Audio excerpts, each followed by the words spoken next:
C'est difficile d'en garder un.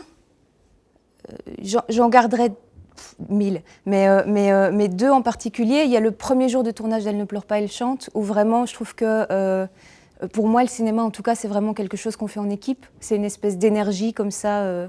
Moi, c'est ça qui me fascine, c'est tous ces gens qui sont réunis autour d'un même objectif et qui réunissent tout leur savoir-faire et toute leur énergie au même moment, à la même seconde, entre action et coupé. Tout le monde est en focus sur la même chose.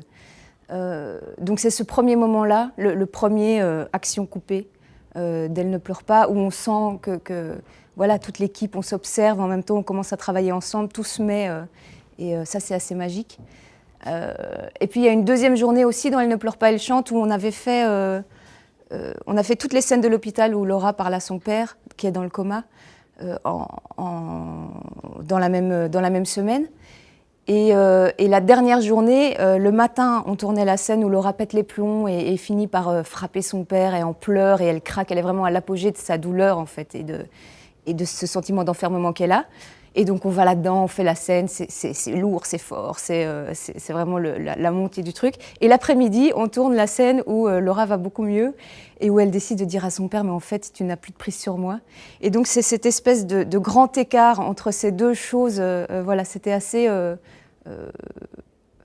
j'aime bien parce que ça va dans tous les sens, quoi. C'est une espèce de... C'est ça que j'adore dans le cinéma, c'est qu'on va par là et puis on va par là et puis, enfin, voilà.